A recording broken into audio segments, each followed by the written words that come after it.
You're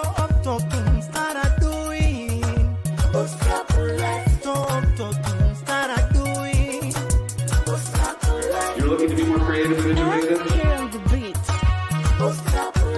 And one of the keys to unlocking your potential is an entrepreneurial mindset. I like to say it's permission granted. No one is successful overnight. Keep on keeping on. Good morning, good afternoon, and good evening, wherever you are at in the world, and welcome to day 21 of 31 Days to Pata 2. We now have 10 days in front of us, which is remarkable considering how quickly this has all gone by. And I want to thank everybody who's tuned in. I want to also let you know that we have identified two entrepreneurs, business builders who will receive free coaching, no-cost coaching from me, 1 hour. That's Matt H. and Carrie E. Thank you for everyone who signed up. We had a lot of signups, and we look forward to receiving more.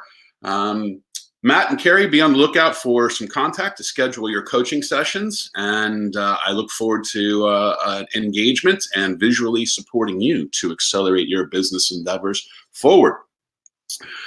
This morning, I'm not going to go into a visual exercise or tool that would help you advance your concepts or ideas. Instead, we have a special guest with us today, Ted Cundiff. I know that I've talked a lot about the importance of having relationships with bankers, lawyers, accountants. Ted is a banker. He's the CEO of ABB Bank in Broken Arrow, Oklahoma. He and I have been friends and collaborators now for almost 20 years. And so we're going to have a conversation today, and I hope that it's helpful for everybody out there to understand the importance of engaging and becoming friends with a banker. Ted, are you, Amy, can you bring Ted in? Ted, how are you doing? Good. How are you, Sean? Thanks for having me. Hey, thanks for being here, man. It's the only way we can see each other now, right? Exactly. Well, you and I have a long history, Ted. And the one thing that's consistent with you, though, is you've been in banking the entire time, and I've kind of meandered and taken different routes. What's it like being a banker right now? This must be one of the more interesting. I know you've been through some difficult cycles and some really good cycles in terms of economics and the economy, but right now, of course, is something that you never could have prepared for. Yeah, it's really interesting. Probably one of the most different times in banking that I've ever experienced. The interesting thing is regulators in the U.S. require us to be prepared for things like this. So over the years, we've had pandemic plans that were half a page long. What would you do if a pandemic broke out? Meaning, what would you do with staff? How would you protect themselves? Because as a bank, we're legally required to stay open no matter what, to provide financial services to the citizens. So we come up with ways. So it's been real interesting going from an exercise that we did 30 minutes every year to meet regulatory requirements. It just came real this year. And walking through it, of course, that half a page of items that you thought through, well, when it really happens, there's probably another 100 things you didn't think of that you're having to go through now. Just like, I've got departments in the banks that are all located together for synergies, for collaboration, so that they can work together, efficiencies. I had to separate all of that because if one person within that group got the coronavirus, everyone else was exposed to it, and I would lose an entire department. So I had to separate my staff and put them in conference rooms and seminar rooms and spread them out all throughout the bank to make sure that we could still function. So going through those exercises of things you never really thought of that became reality within a week or two. You know what? ABB's lucky because you're an entrepreneurial banker. You're not like other bankers, Ted. And I'm not surprised at how quickly and efficiently you were able to adjust and modify. One of the areas that we've talked about on the show with a number of the businesses that have been coached here live, Ted, is the need for a relationship with a banker. As a banker, can you explain a little bit more about the importance of having a relationship with a banker, building that relationship, and a character kind of relationship you can build that can help life be much easier in good times as well as challenging times? Yeah, absolutely. I think probably times like these, whether it's a pandemic, a financial crisis, something, is probably the most important time to have those relationships, not with a banker, but not just banker, but as you said, accountant, lawyer, other things, because things pop up that you've never dealt with before and you have to deal with. But for banking itself, we do look at numbers. Everything has to fit within our models of regulatory requirements. But one of the things that we weigh heavily on as a community bank is the character of the borrower and knowing how to react in difficult times. If they run and hide in a hole, that doesn't give us warm and fuzzy feelings they're going to be able to work out of it. If you have that relationship and you know the person that is going to come in and tell you what's going on, the good, the bad, the ugly. And, we can sometimes take those items and help them think through it and reimagine where they need to be and help them get through those times. And, it's that relationship that gives us comfort knowing that they're going to dig their heels in and work, really weighs into how much we can help them in some instances. The numbers play into it as well, but definitely character plays a lot into banking and lending money. So one of the challenges we see with people, there's a nervousness, an anxiousness, banks, that can make people uncomfortable. Totally understandable. What advice would you have for how someone, let's say they have zero relationship with a bank, maybe they've never even opened a bank account, possible. And what would your advice be in terms of the first steps to go build a relationship with a banker? What would you recommend for them to create that relationship? Like just the first steps. Yeah, I think the first step is finding someone that is like-minded with you, that you fit with. I mean, it's just like shopping for an accountant, a friend. You know who you connect with, who you can talk to. I mean, it's that same thing. Whenever I bring on a new relationship within the bank, if it's my relationship and they need a banker, then I kind of walk through my lenders to try to match personalities and talents as well. So it's that same thing. You need to go shop for a banker. You need to look for someone that has personality traits that you like, someone that you can communicate to. All people are different. Bankers are different. You got to find one that fits you. This makes me think about different banks, right? So there's cultures within banks as well. So it's also looking at the type of bank. Like I think of State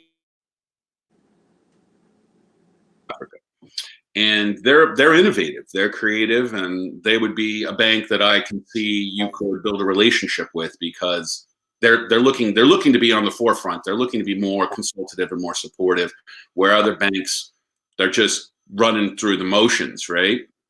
Absolutely. As And you said, so what are some of the key things to look for in the banks before you even get to the person that gives you a clue that that bank may be a more innovative, more progressive bank that would be one that you'd want to work with, particularly if you're a new business and you're trying to think, or an existing business is looking to go get some money?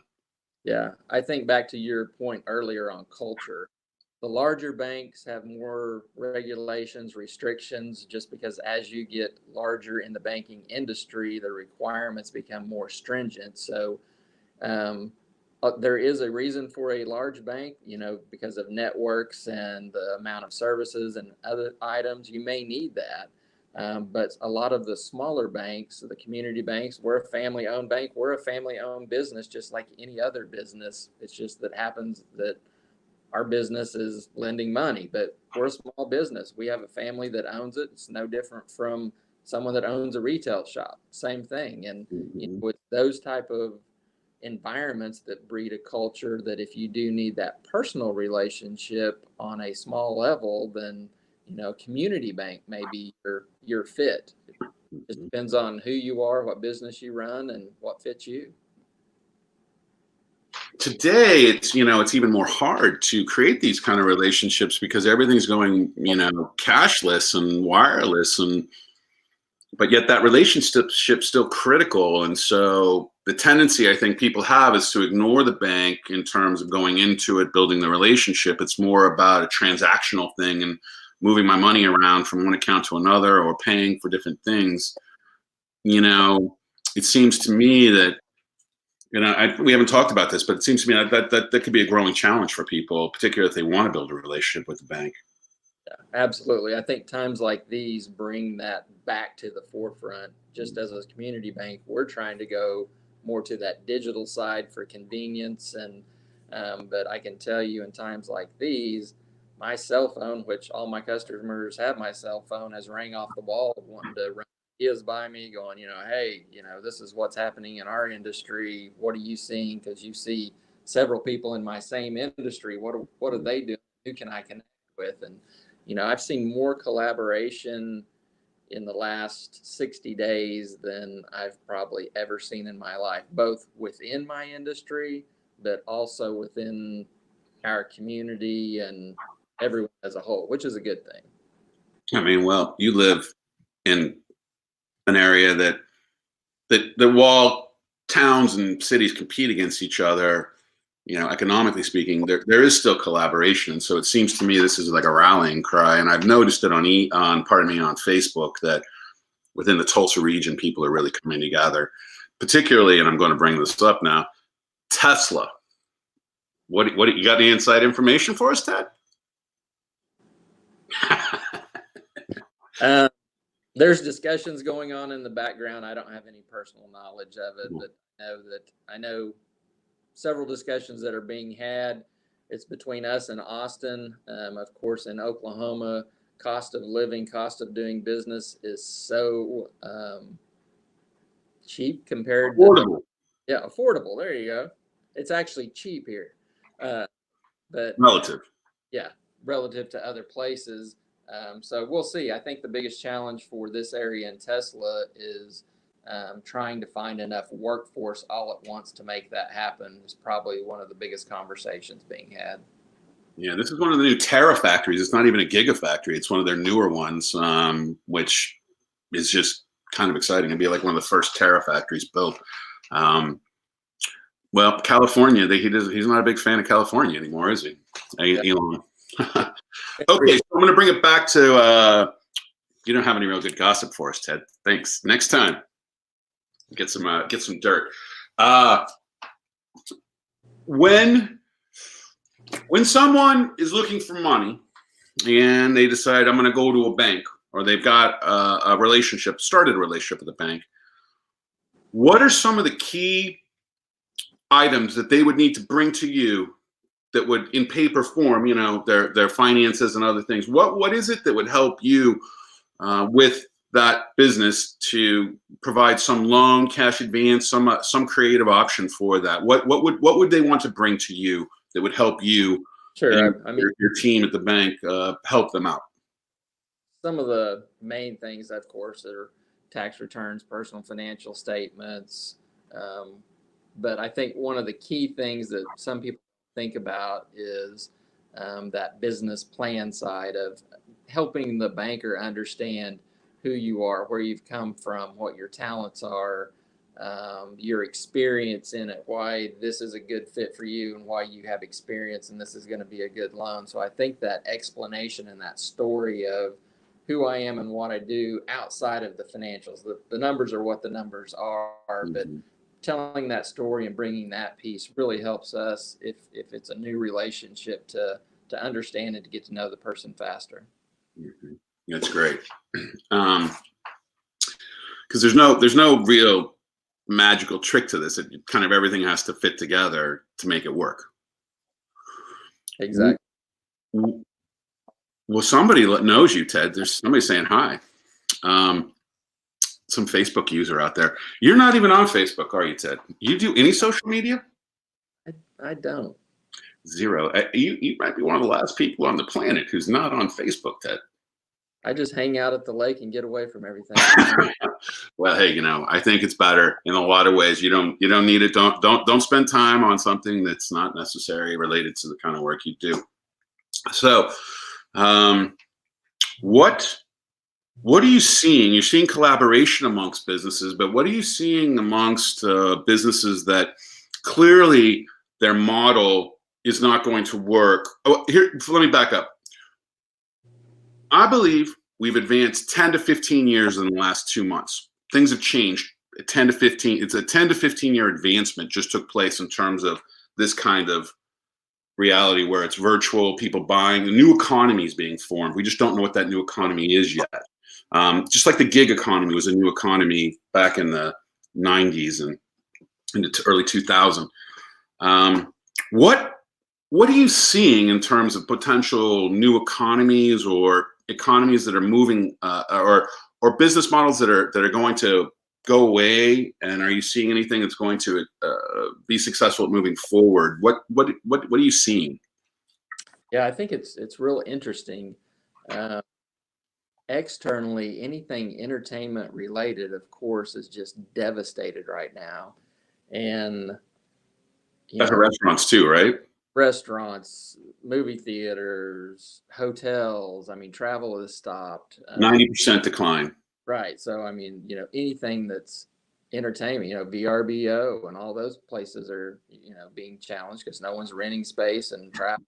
And I think it's going to be really interesting if you go down to the local level. Some of the wedding venues and other things that there's no gatherings for the last 60 days. Some of that will come back. It'll probably look a little different until there's a vaccine. But, I think people are trying to recreate their business models. And here's an example of what I've seen. I was just pity that we had some grant money and we're trying to fund some of these small businesses to help them reconfigure, reimagine their business model. And there was a lady with a sewing machine training class. And so she had a place that she rented that had sewing machines, and people would come there and she would teach them how to sew, do other things. Well, of course, you can't have gatherings. She didn't have enough space to really separate people enough to do social distancing. And so she's reconfigured it. She's now sending or traveling around to people's doorsteps, dropping off their sewing machine, and then having a Zoom class, and they all get on the Zoom class and doing their sewing. She's reimagined it. It's costing her a little bit more in fuel and stuff to deliver them, but she's still been able to do business. So it's things like that have shifted for a time. She will probably go back at some point to the old model, but I think people are adapting and being pretty creative right now and trying to keep businesses alive. I've taken an approach where I've created a 1-year strategy for myself. And in 1 year, we're pretty much going to be in the same position. Things might change. A vaccine may have been formed or created, and then it's got distribution and it's not going to go global. So then it's like another year, that we're going to be in some kind of mixed up situation where it's still going to be difficult because not everywhere is going to be figured out how to suppress or manage COVID. What kind of time frames are you imagining related to COVID-19? And when a vaccine's in place, that doesn't mean that it's just being distributed. It's just we've got a vaccine now, and it's possible and still not tested fully, right? What are you seeing in terms of, and what are your banker community saying in terms of time frames? It's really interesting because some of the most affected that we talked about, the entertainment industry, I think they're taking it more day by day because as they reopen, come out with new CDC guidelines. Here in Broken Arrow, Oklahoma, we've actually reopened. We've been open about 2 weeks. I went to a restaurant last night, ate out on a patio for, I guess that was my second or third time to be out and actually eat out at a restaurant again. Things are just different when you go to the restaurant. There's no condiments on the table. There's no napkins, no anything. It's a clean wiped table, and you sit down and they bring you a paper menu that's disposed of after you touch it. And it's just a different environment that they're adapting to, but they're adapting to those things. Yeah, but the question is, like, how long do you think that? Because I mean, there's some predictables, right? It's got predictability to it, and we know where other countries have opened up. It's a resurgence, and Right. those countries, in particular, many of the countries and the ones I'm thinking of, which include Wuhan in China, Germany, Berlin, and I can't remember the third one, New Zealand, somewhere in New Zealand. They've seen new spikes, and they're far more strict on the containment of the COVID. And now we've reopened, and so the concern of the real predictability of it is it will spike again, and then we'll be back into a closing down situation. So like a double situation. What it seems like it's inevitable because of the way that's being managed right now. Yeah, back to your question on the time frame. I mean, just like that small business owner or restaurant, I think their time frame is taken day by day and trying to figure it out. Once they get into the groove, I think they may look out. I think a year is roughly the time frame everybody needs to understand it.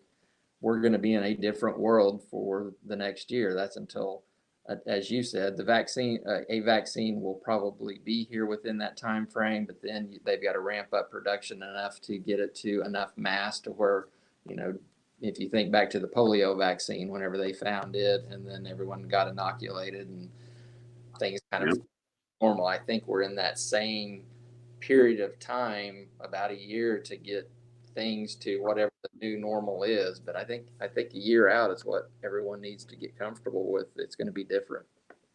One of the reasons we did, and I just, that's good. It reinforces the way I'm thinking, and I appreciate that, Ted.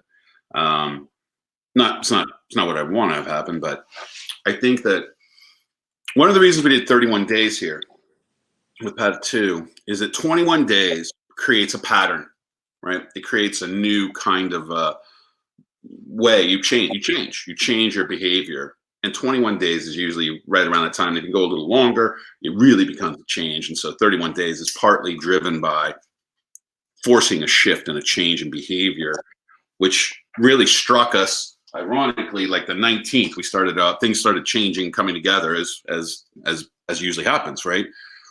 In this case, we're going months. And so behavior change is dramatic within people. And it's not simply something where they're going to go back to their old behavior. Even if they want to go back to their old behavior, they're not going to go back to their old behavior because they've got a new behavior pattern, which has become synced in, which is much more homebody, much more cooking meals, much less going out, much more, just not being as busy, I think, is part of it. What are your thoughts around this? Just the pattern changes and behavior changes that we're going to see as this lasts another year. That's a long time, and those behavior changes are stuck now. They're not. The change back now would be some other kind of situation. But this globally, everyone's experiencing something similar. What are your thoughts? Yeah, you're absolutely right. It's interesting.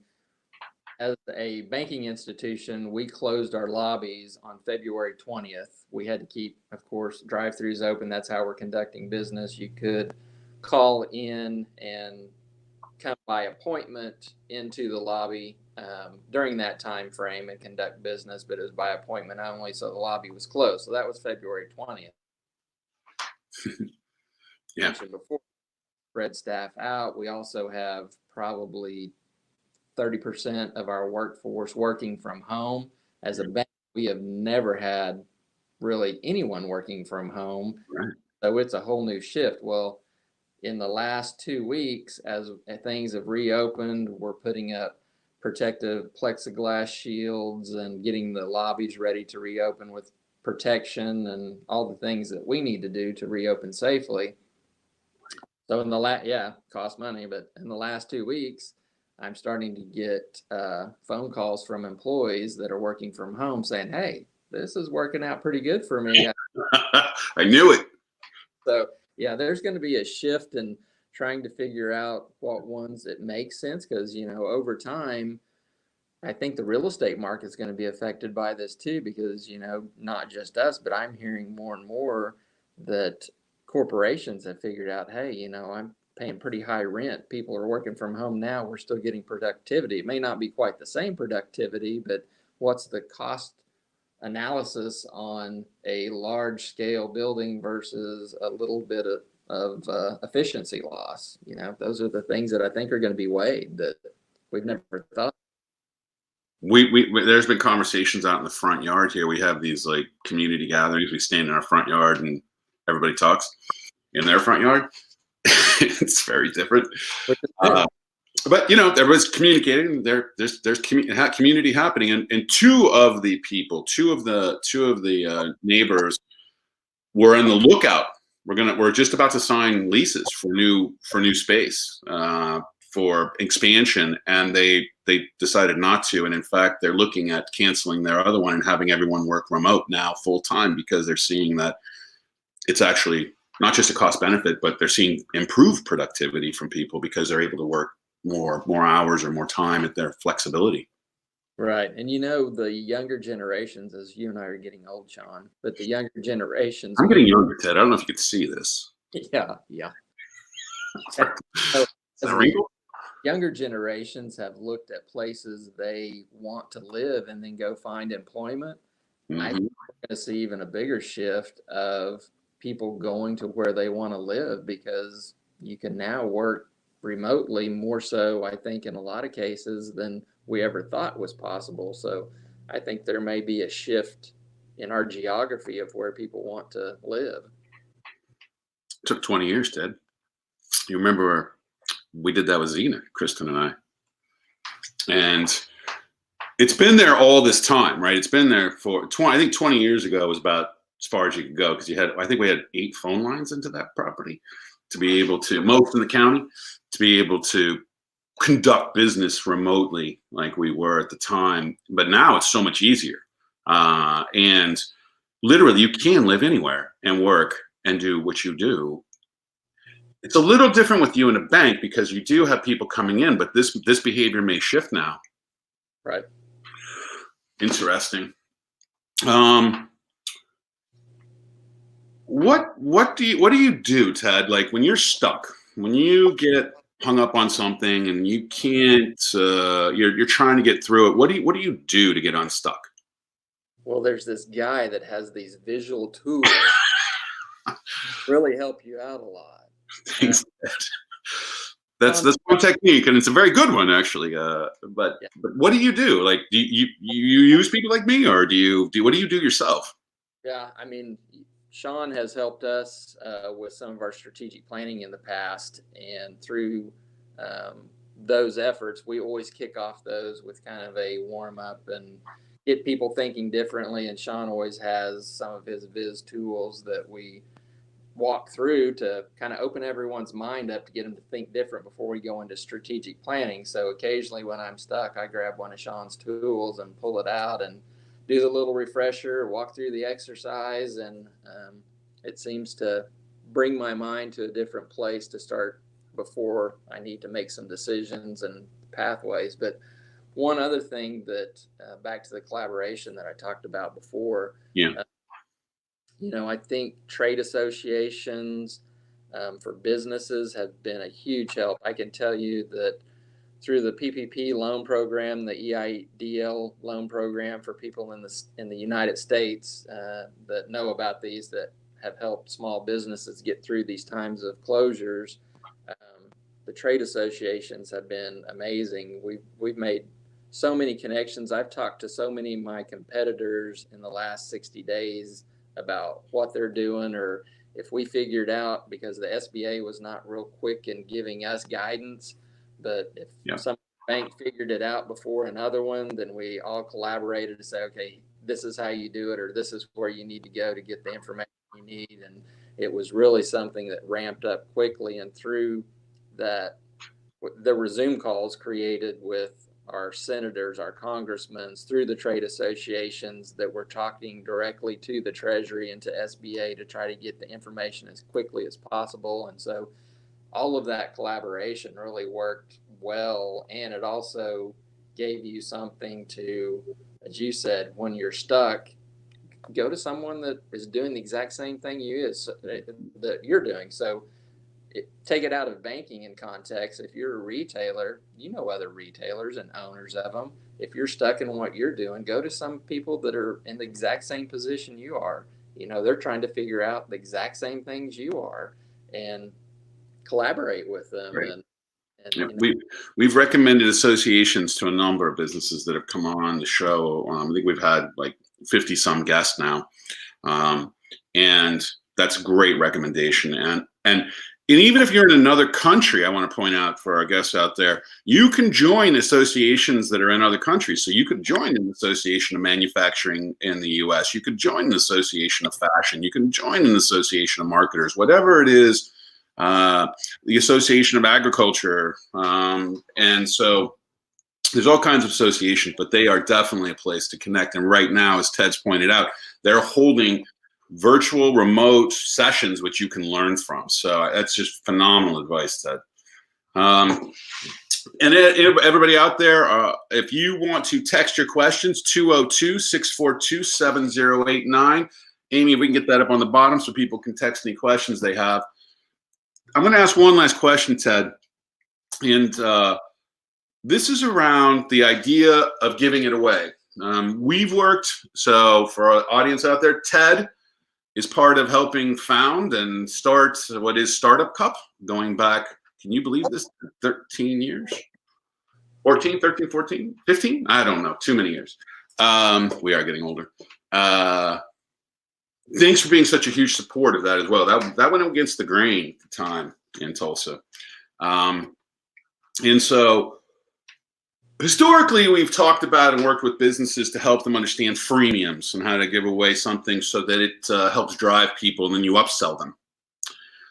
Today, under COVID-19, my thinking is a little different about this, and that giving away stuff is a way to build a relationship. Not a lot of stuff, nothing expensive, but giving away something that because of COVID-19, because of the situation, that can help people, that would help them in their situation, and then also build greater trust. So there's an opportunity to build a greater trust. And I'm sure as a bank, you're doing something to contribute back in a way that goes above and beyond what you were doing before.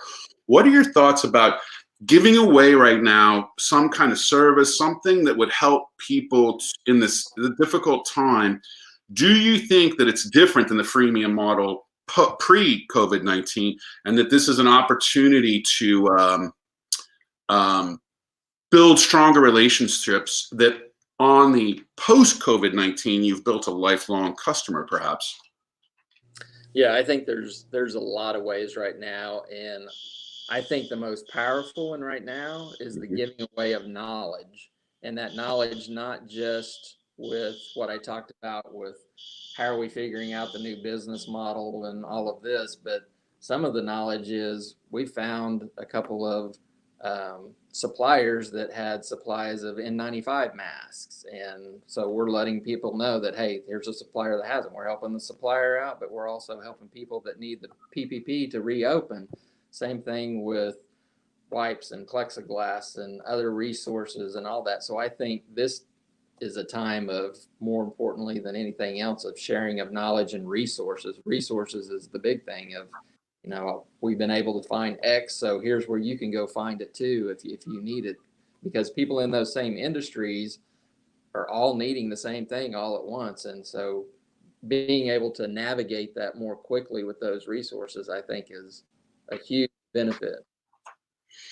Excellent. But it's knowledge, and I think you're right. It's knowledge. And I just want to say hello to Kelly Soul out there. My Chair Spins, Star. We got a number of people on the show right now, Ted, who you know, and they know you. They say you're looking good, by the way. Looking great. For that? Well, I just want to say thank you so much for being on the show, Ted. Our time is run out, and will you come on again? We're gonna continue on at some level going forward, but and this is unscripted. It's about giving away, Pat too, putting it down in the universe, giving away knowledge, giving away resources, giving away access to people that people wouldn't have access to, generally speaking. And so Thanks for being here today and bringing a finance and banking perspective that is so important. And you still remain my favorite banker on the planet and are truly an entrepreneurial banker and a blessing to everyone who gets to work with you, Ted. Thank you. Thanks for having me, Shawnee. Thanks, Ted. Love you. Talk to you later, buddy. Bye-bye. Bye-bye. Oh, that's just so nice. And Ted and I have been through a lot together. And through osmosis, I'm working with him over the last many years. I've gotten to know banking quite well. And he's right. You know, we have to think different. And sharing your knowledge, sharing what you have, sharing what you can do to help with other people out there. This is a critical time to do that. I like to call it giving it away to get it back. I don't know when it's going to come back to me, but it will come back because I'm giving it away. And that's the intention behind 31 Days to Pad It Too, put it that in the universe, is to give away knowledge and experience and wisdom and access to resources the best we can during this challenging time. Amy, do we have another guest? Emmanuel, how are you? It's been forever. Yeah, it's been forever. How are you doing? I'm doing great. Everybody, this is Emmanuel Naimi. He is in Ghana, Ghana Startup Cup, Africa Startup Cup, and really an advocate and champion of entrepreneurship, not just in Ghana, but throughout Africa. And author of a book I wrote the forward on. What's the name of that book? Can you promote that for us right here, Emmanuel? Can you hold up a book? Copy? Rise Above. Do you have a copy of your book you can hold up? Oh, I don't. What? Oh my goodness. Emmanuel. What's the name? I What's don't. the title of the book? Gosh. What's the, I ran out of copies. what is the title? It's Rise Above. Rise Above. There you Rise go. Above. Is there a website somebody can Yes. go to learn more about it, Emmanuel? Is there a website that you can give us to promote? Yeah, sure. I mean, just go to emmanuelnyame.com. Okay. And every detail is there. Yeah. Yeah, they can learn all about you. How Yes, are you? Emmanuel Nyame. How are you doing? I'm good. I mean, I'm all right. Ghana, Corona. We're all Is this a song? indoors trying to do our best to adjust. Yeah. We're trying to adjust to the situation. So everything is like cool. I mean, although there's a whole lot of uncertainty about the pandemic, we're just hoping things get better pretty soon. Of course. Well, were you watching TED just before? Yes, I heard everything about the banking sector and how you can get support for your business. So we're also and talking stuff. about how long this is going to last, and that thinking in year chunks of time is going to be your best bet. So that there's not going to be much change for a year at least, and so putting that into, and then another year on the back end of that. And I think that depending upon where you're at in the world, your ability to gain access to vaccines or whatever it may be coming, that it's going to be even more challenging in some places. So just, I'm putting that out there so you start thinking a little bit about what you can do to think different in terms of time frames. That this is not going to be a quick, sudden shift that's going to go back to normal. It's something very different's occurred and is going to continue going on. What's happening with the businesses there in Ghana that you work with and you support? What are you seeing right now? Well, yeah, thanks first and foremost. I mean, for this interview, I feel really honored to be invited to join, Strong Griffin Life. It's been so many years. I remember the, time we met in Ghana and, the fun experiences and, mentoring businesses in Ghana. Well, things are going on, the same. Just that because of coronavirus, most businesses have had to painfully adjust. Either they're working from home or they are adjusting their systems, transferring everything to online. And so I think Corona has its good sides and bad sides for Ghanaian businesses. Some have collapsed, no doubt about it, but others are also trying hard to, not just sustain their business, but to ensure that their workers and employees are having, a good time. And our government is also doing well. Our government is giving out soft loans at 5%, 5% interest to businesses. So So I think, yeah, I mean, hopefully it's like how do you call it? Survival of the fittest, you know. So you just have to push yourself beyond your limits and get things done. Yeah. What are you seeing as like the biggest challenge right now? Well, the biggest challenge right now is, you know, the stage where you adjust, you know, your systems. You know, if you're not used to, you know, for example, if you're not used, let's take schools for example, schools that are not used to teaching students via e-learning, you know, it's going to be a huge tax. You need an IT person. You need to incur costs, you know, to transfer everything online. If you're not, I mean, even Zoom, I thought Zoom was free, but Zoom is not free. You have to subscribe. So all these things come at a cost, and Right. that's a challenge. You know, the challenge is how do I adjust my business or my services so I keep on, increasing revenue and also getting some monies to pay my staff. So that's the challenge. I mean, if we can have experts coming to say, okay, I can help you pivot your business model. You know, I can help you change things to suit the current, you know, lockdown period and everything, so you don't lose a lot when it comes to, you know, revenue and funding. I think that would be a very good thing for, you know, businesses, especially the small businesses here in Ghana. Well, I'm giving away an hour of free coaching a day for the rest of our days here on 31 Days to Pat at 2. Please do have anybody you know sign up for that in Ghana to get that. And also, they can send their questions to Okay. 918, I'm not 918, 202, excuse me, 202 642 7089. I don't have that memorized yet. Okay. And so that anybody you've got that wants some help and support, we can we'll do our best to help them. What is the government doing there to help increase? Or is there anything? Do you know anything to gain greater access to internet, stronger connections? Because this continues to be our biggest challenge. When anytime we're dealing with anybody from Africa, is just the uncertainty anywhere, any country in Africa. The uncertainty of the access or capabilities of the internet to be able to connect confidently. Just like you right now, frozen on our screen, Emmanuel, to the point that this is really an important thing. And I don't know if you can hear us, Amy. Are you there? We lost him, huh? You think I queued that up perfectly, didn't you?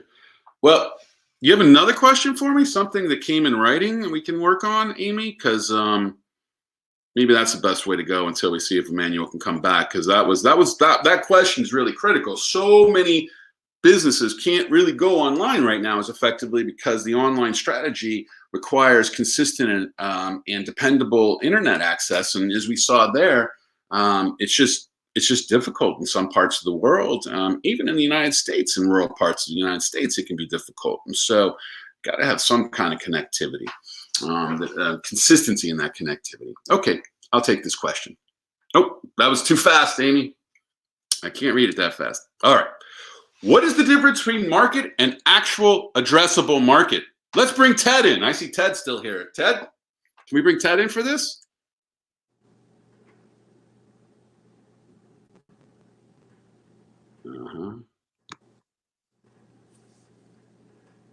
Maybe. I'm back. Ted, you're back. Now you're going to help coach. Perfect. You got to unmute, Amy. I said someone can, but can I? That would be the bigger question. One moment. I'm sorry Go about back that. to that question, Amy, please, and let's have Ted review that because I think this is a Ted question. No, you'll be fine, Ted. Can you see that question? What is the difference between market and actual addressable market? That's an interesting question. I'm not sure the You want to ask a question, don't you? Just project like you understand the question in full and then give us an answer.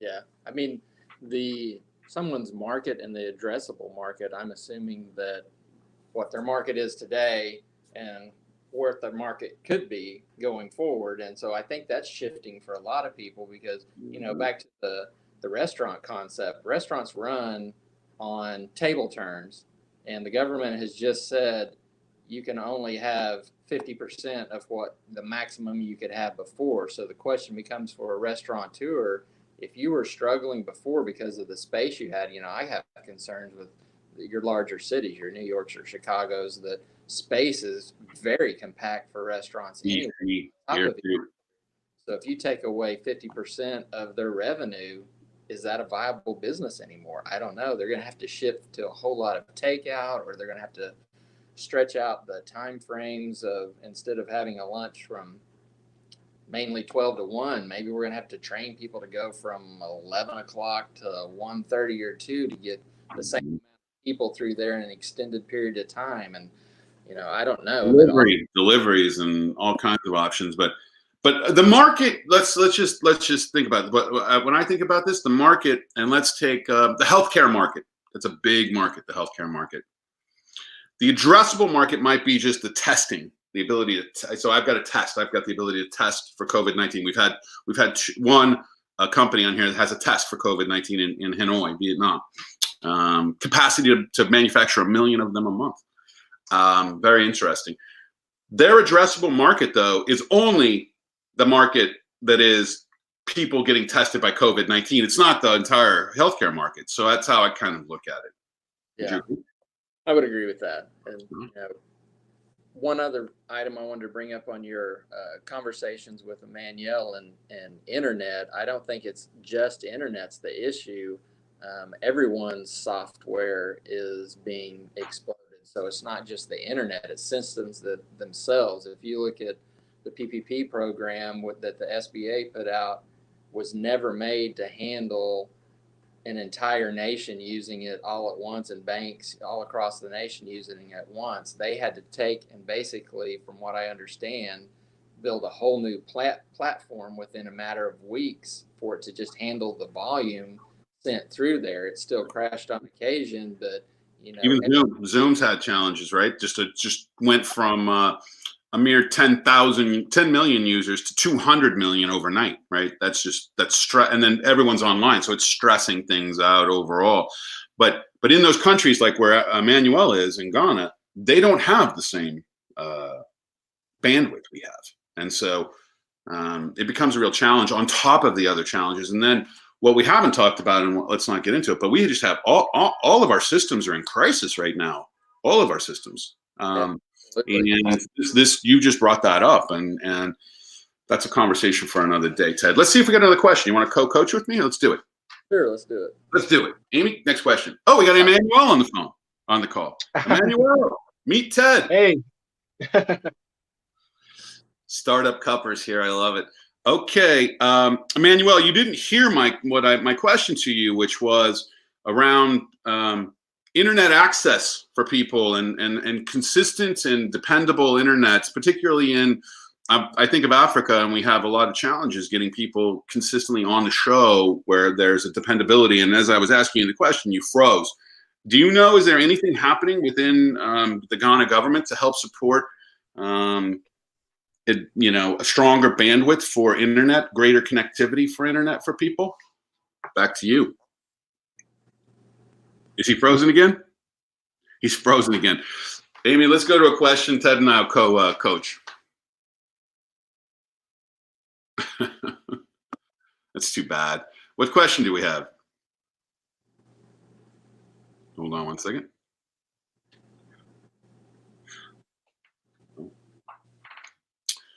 We are accepted as part of a local accelerator, and they are asking us for 10% equity in return for mentoring and networking. Is it worth it? Oh my goodness. So let's go back. This, from my perspective, that's the only way that they should get an accelerator should take any equity from you is if they're putting in money on top of the networking and coaching you're receiving. So this model that you're stepping into from this local accelerator is one that's challenged because they're only providing, from what you're saying, they're only providing coaching and mentoring, and that is available to you free on different locations all around. It may not be as tailored as it needs to be, but this accelerator puts up a red flag for me. Back in 1993, I started an accelerator, an incubator called TSIBS. I was part of that process, and in Silicon Valley, and we started by doing that, the 10% equity for access to the coaching and mentoring, the networks of coaches and mentors. Anne Marie Harmony led that, and this is like going way back now. And we found that that model wasn't effective, and that there was a higher level of expectation the businesses had for the accelerator to perform, because there's an expectation. You've got a percentage of my company. I need more coaching and mentoring. So I would turn that one down, and I would focus on one that's going to provide you money for your investment, or take no equity and still give you the tools and resources. Ted, what are your thoughts? I absolutely agree. I mean, most of the startups need some form of capital, and to give away equity when you're needing capital, I think capital is key, and that has to be a component. If it's a component of it, I would probably be for it, but it has to be a component. Yeah, I mean, this sounds like an accelerator that's trying to start up themselves and doesn't have the cash to invest in you as a business, and so therefore they're going to take equity through access to coaches and mentors. It's not solid. Again, it's a red flag for me. If they weren't asking for any equity and you can enter into that accelerator, that's a different situation, and maybe that accelerator has a prize on the end. That's a different scenario. But in this scenario, you could be jeopardizing your ability to be successful, because now this accelerator has 10% of your company. When you actually go raise money, if that's a goal and strategy at some point, that 10% could be a hang up. And they want to get those people out of the way, or they're trying to get bought out. So it just creates complications I wouldn't want you to get into. So the answer from us here, Ted and I, no. Wish we had a big circle we could cross it out. Got another question for us? We got time for one more question, Ted. Oh, Emmanuel's not back. Let's go with a question. Must have it. We got plenty of these questions.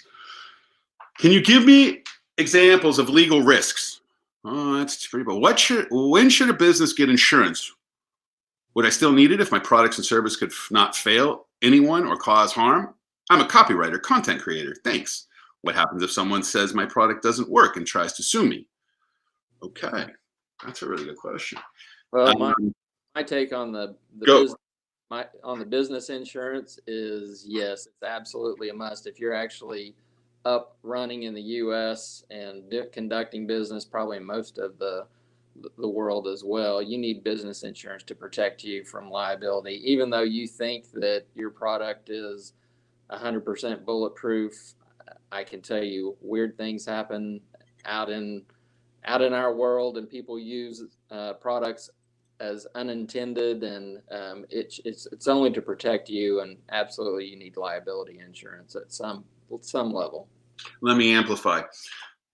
There are some times when you have contracts that you sign to do certain work that requires you to have like $1 million of insurance, and this insurance is not expensive insurance.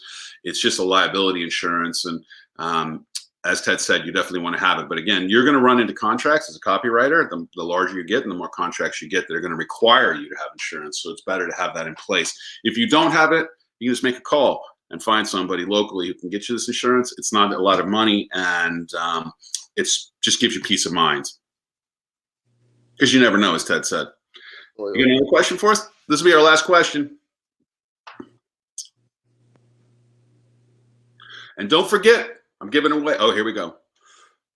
I read somewhere that you should have an exit strategy when you start your business. What if I don't want to sell my business or get acquired by another company? What am I missing? You can go first, Ted.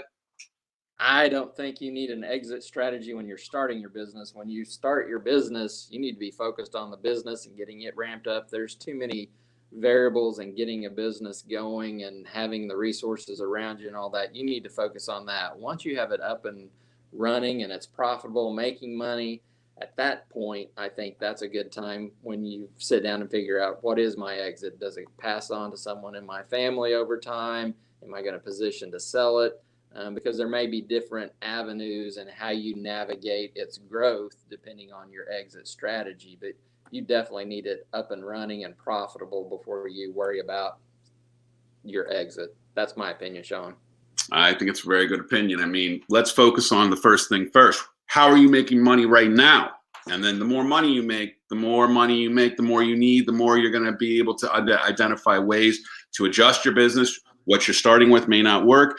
And as you make more money, the exit strategy becomes clearer to you as you go along the path and process. But starting with an exit strategy as part of your strategy doesn't make a lot of sense. You can dream about it and fantasize about it, I would say, Ted, wouldn't you? I mean, again, you can fantasize and dream about an exit strategy, but if you're trying to follow a path to get to that exit strategy, you're likely to get punched a few times along the way and not have that same exit strategy. Yeah, it may be coming from the question from someone that's more of an investor. If you're an investor, yeah, you want to have an exit strategy. If you're investing into a company or helping someone position themselves to sell, absolutely, you would want some type of exit, knowing what you're getting into, so and how you're going to get out of it. But for a local business owner, you need to focus on the day-to-day. That's a good point. So if you are fundraising, you need to be able to articulate an exit strategy. And there's really like 3 or 4 different types of exit strategies you can kind of articulate at this point, whether it's an acquisition, whether it's being bought, whether it's merging. What are some other ones? What are some other exit strategies? I mean, exit strategy could be to a family member. You may, through your trust or a stock buyout or some other, you may have a competitor that you position to acquire you. There's a lot of different avenues. But an exit strategy could be to grow a business so that it just continues to grow, and it's actually like a family asset that gets passed on potentially. Sure. We're in the 4th generation at this bank of family ownership. So impressive and such great people at AVB Bank. Let's put AVB Bank up, website address up, so people can go see what a great community bank looks like when they go visit AVB. Is it avb.com? Bankavb.com. Bankavb.com. Okay. Now, this, in my opinion, is an example of the kind of bank you want to find wherever you are at in the world is like an AVB bank, because they're going to go the extra mile. They're going to go the extra kilometer for you to make sure that you're being helped the best you can be helped. And so, Ted, it's our show for today. And I want to say thanks for the co-coaching. That was a bonus. You come back. Will you come back and co-coach with me? Absolutely. That's fun. All right. That's some of our best times, I think, as well.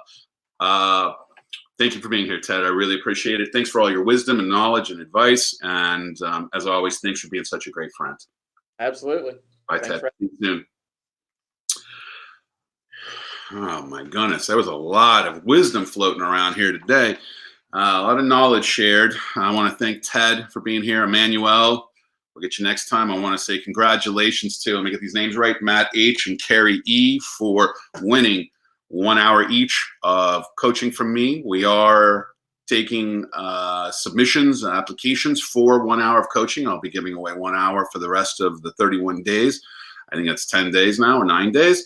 And so please feel free to sign up. Always text your questions to 202-642-7089. And I'll see you tomorrow. Same pad at 2 times, same pad at 2 place. Thanks for being here. I'm going to check it off now. 21 days done. Make it a great day, everybody. Thank you. You got to, you got to never ever give up. Keeping up, never ever give up. Keeping up, never ever give up. Keeping up, never ever give up.